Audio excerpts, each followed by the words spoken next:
UPenny Ntuli ugonyuluke ngegagasi ebikade sabalele einkundleni zokuxhumana kuthiwa uPenny ushiyele kwigagasi. Ubhale kanje ekhasini lakhe: "Ngithi angithathe leli thuba ngiphefumule. Ngiyazi sekukaningi amaphephandaba ebhala ngegama lami ukuthi sengilaxaze umsebenzi. Firstly, ngithi angisho entathelini yephepha Ilanga newspaper ukuthi I don't appreciate the words you used to publish this article. Ningibeke njengomuntu ongenawo ungiyabonga, but also I understand you'll do anything to sell a story, and every time I did any good anikaze nibhale ngami to confirm the rumors. Yebo ngiyashiya emsebenzini. It was time to renew contract and I was given the opportunity to come back this season.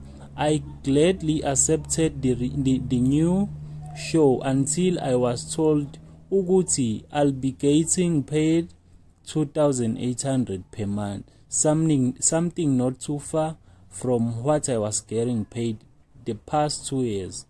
Ngike ngazizwa ngidelelekile kodwa ngehlisa umoya ngabuyela kubaphathi ukuyocela ukuthi bathi review my salary.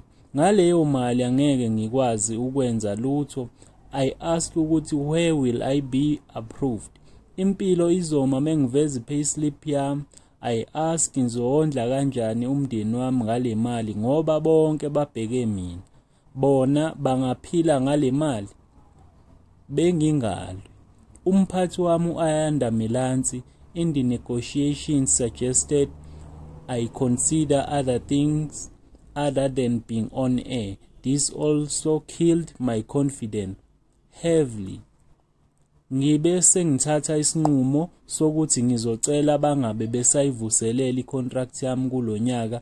Angiyekanga ngoba kukhona okungcono esengikutholile. Angiyekanga ngoba ngingasathandi. Umuntu wazi mina uyazi how much I love ukusakaza and how much I love Gagasi FM, but it's true I'm not coming back this year. Kodwa yize kunjalo ngiyabonga kakhulu kwiGagasi FM for the opportunity."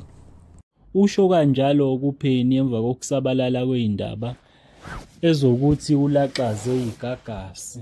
Bekungenhloso yakhe ukuba lilaxaze, yiso isizathu lezi.